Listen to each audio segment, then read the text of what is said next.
हमने last class में ऑस्टवेल dilution law देखा था और लास्ट में थोड़ा समय कम रहा था इसलिए मैंने जल्दी जल्दी में उसे खींचा था।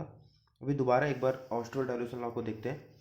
मैंने क्या लिया था, ए बी एक्वस, और ये जब इसका डिसोसिएशन होता है तो ए प्लस एक्वस और बी माइनस एक्वस में ये डिसोसिएट होता है। और मैंने बताया था अरेनियस का ही कॉन्सेप्ट था क्या, कि जब भी कोई वीक इलेक्ट्रोलाइट को हम डिसॉल्व करेंगे किसमें, वाटर में, ठीक है, जब भी कोई वीक इलेक्ट्रोलाइट को हम डिसॉल्व करेंगे किसमें, वाटर में, तो वो डिसोसिएट होगा अपने कैटायन और एनायन के फॉर्म में। लेकिन लेकिन क्या है, वीक होने के कारण से ये क्या होगा, कंप्लीटली डिसोसिएट नहीं होगा। तो हम क्या कह सकते हैं, जब भी वीक इलेक्ट्रोलाइट को हम डिसॉल्व करेंगे वाटर में तो एक इक्विलिब्रियम मेंटेन होता है, ठीक है, एक इक्विलिब्रियम सेटअप होता है किसके बीच में, unionised unionised moles and ionised moles के बीच में। जैसे ये मेरा क्या, ये आयोनाइज के फॉर्म में नहीं है, अभी ए बी एक साथ कंबाइंड है, लेकिन जैसे ही इसने हमने क्या किया, वाटर में डिसॉल्व किया, तो ये अपने कैटायन और एनायन के फॉर्म में डिसोसिएट हुआ है। तो हम क्या कहेंगे, अकॉर्डिंग टू अरहेनियस कॉन्सेप्ट, कि जब भी कोई वीक इलेक्ट्रोलाइट हम वाटर में डिसॉल्व करते हैं,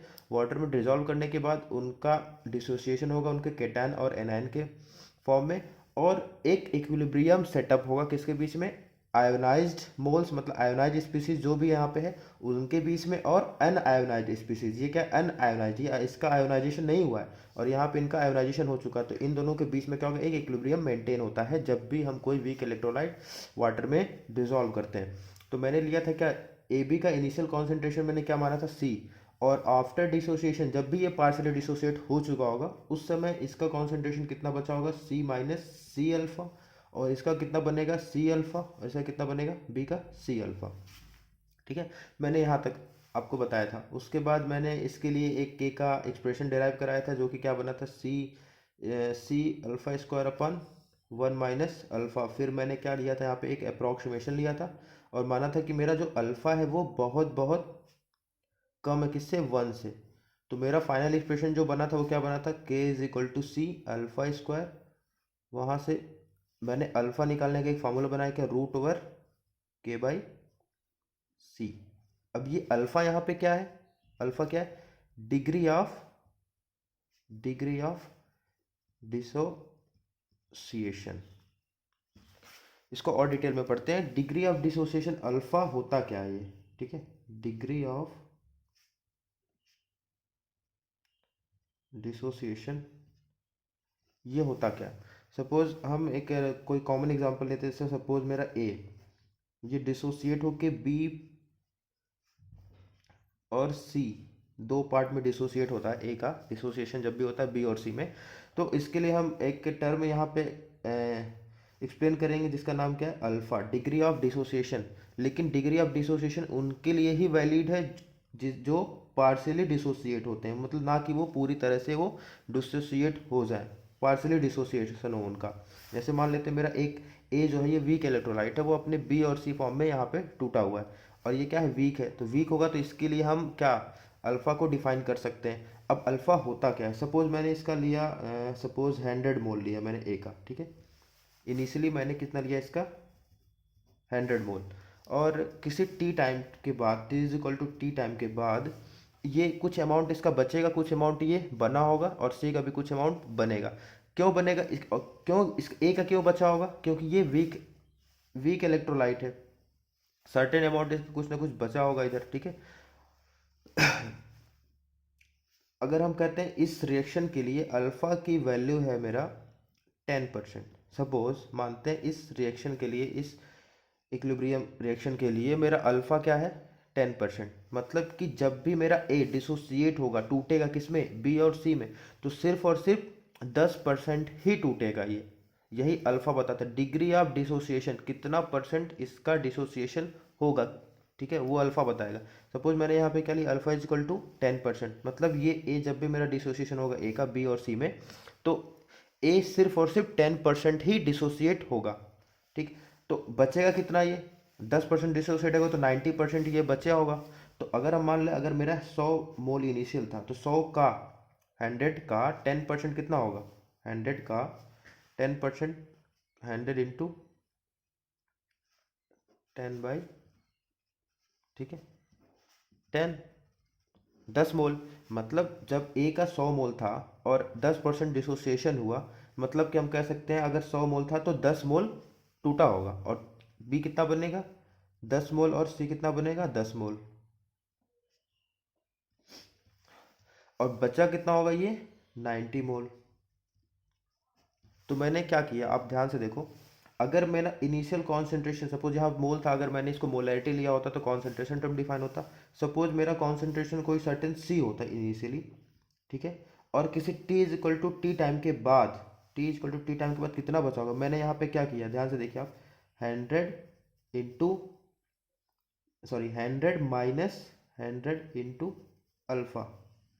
यही तो मैंने किया। 100 इनिशियल था माइनस इनिशियल इंटू अल्फा। तो ये 10 माइनस किया 100, यहाँ पे क्या आ जाएगा? 100 - 10, जो कि किसके बराबर होगा? 90 के बराबर। तो सपोज उसी तरह से हम इसको पहले इनिशियल कॉन्सेंट्रेशन डिफाइन करते हैं सी, ठीक है। तो किसी T is equal to T time के बाद ये कितना बचा होगा? सी माइनस सी अल्फा। 100 - 100 इंटू अल्फा किया। सिमिलरली सी अगर इनिशियल था तो c minus c into alpha, ठीक है। अब जितना ये खत्म हो रहा, माइनस का टर्म बता रहा है क्या, इतना ये खत्म हो रहा ए, तो कितना बनेगा बी और सी? सी अल्फा। और ये कितना बनेगा? C alpha. जितना खत्म होगा उतना ही बनेगा। क्यों? क्योंकि जब मेरा 1 मोल ए खत्म होगा तो 1 मोल बी बनेगा और 1 मोल सी बनेगा। जब मेरा सी अल्फा मोल खत्म हुआ, सी अल्फा कॉन्सेंट्रेशन खत्म हुआ, तो सी अल्फा प्रोड्यूस होगा बी का और सी अल्फा प्रोड्यूस होगा सी का। एक दूसरा एग्जांपल लेके इसको और डिटेल में देखते हैं।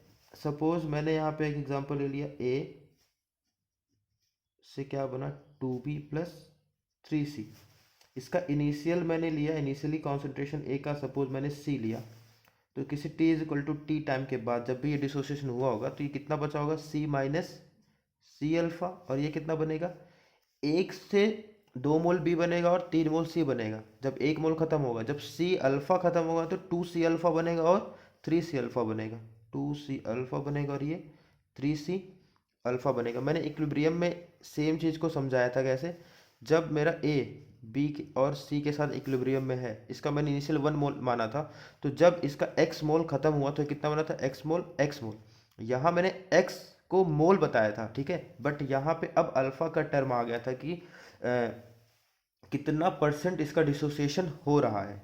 तो अल्फा के टर्म में जब भी हम डील करेंगे तो हमेशा याद रखिएगा जो इनिशियल कॉन्सेंट्रेशन सी माइनस सी अल्फा हम हमेशा करेंगे। ऑलवेज ऑलवेज सब्ट्रैक्ट, ऑलवेज आप घटाइएगा, subtract always घटाइएगा, always subtract C minus C alpha, ठीक।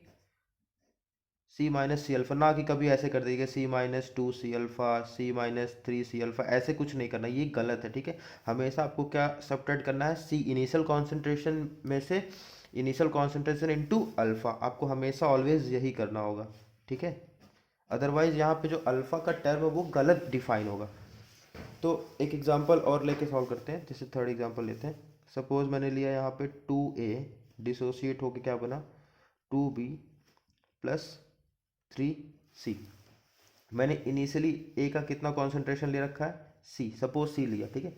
तो जब भी यहाँ पे इक्विलिब्रियम आया होगा उस समय पे T equal to T time पे, अब इसको क्या करना है? हमेशा आपको क्या करना है? सी माइनस सी अल्फा, ऑलवेज आपको यही करना है। अब बनेगा कितना वो देखना। तो आप कहोगे सी अल्फा खत्म हुआ तो 2 सी अल्फा बना, 2 सी अल्फा और 3 सी अल्फा। लेकिन ये गलत है, आपको यहाँ ये वाला टर्म भी देखना है, ठीक है।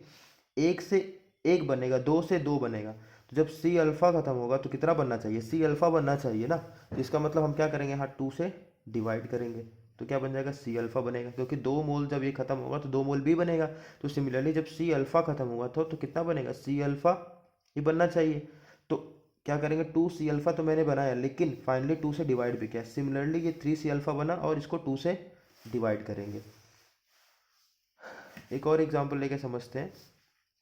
सपोज 3a डिसोसिएट होके b + 3c का फॉर्मेशन करता है। तो इनिशियली मैंने a का कितना लिया? c, suppose initially.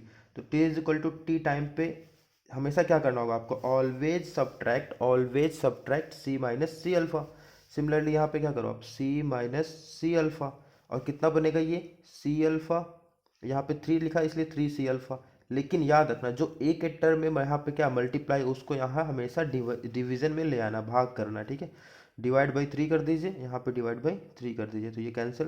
तो आपका जब भी ये इक्विलिब्रियम मेंटेन हुआ होगा तो उस समय ए का कॉन्सेंट्रेशन कितना होगा, सी माइनस सी अल्फा। ये कितना होगा, सी अल्फा बाई 3। और ये कितना होगा, सी अल्फा। अब ध्यान से देखो, जब मेरा 3 मोल ए खत्म होता है तो 1 मोल बी बनता है और 3 मोल सी बनता है। तो जब 1 मोल ए खत्म होगा तो 1 मोल सी बनेगा। जब सी अल्फा टाइम्स कॉन्सेंट्रेशन खत्म होगा तो सी अल्फा ही बनना चाहिए, और आंसर भी आ रहा है। तो बस आप एक चीज़ इसमें याद रखना कि जब भी अल्फा का टर्म हम डील करेंगे उसमें हमेशा initial concentration minus initial into alpha करना होगा जब इक्विलिब्रियम मेंटेन हुआ होगा। मतलब सी माइनस सी अल्फा हमेशा आपको यही करना होगा। आगे जो इसका बैलेंसिंग मोल है, जो स्टाइकोमेट्रिक कॉफिशिएंट है, वो उतना टाइम सी अल्फा बना दो, फिर डिवाइड कर दो जो यहाँ पे स्टाइकोमेट्रिक कॉफिशिएंट दे रखा है, ठीक है। ओके, अब हमने डाइल्यूशन, ऑस्वाल्ड डाइल्यूशन लॉ पढ़ा था। वहाँ पे हमारा जो फाइनल इक्वेशन निकल के आया था वो क्या बना था, के सर हाँ, K is equal to C alpha square. हमने पढ़ लिया अल्फा क्या है, अल्फा क्या है, डिग्री ऑफ डिसोसिएशन, कितना परसेंटेज डिसोसिएशन हो रहा है, ठीक है। तो यहाँ से एक एक्सप्रेशन निकला था, alpha is equal to root over k by c. Alpha is equal to root over k by c. तो मैंने क्या बोला कि अल्फा क्या है, डायरेक्टली प्रोपोर्शनल है किसके, डायरेक्टली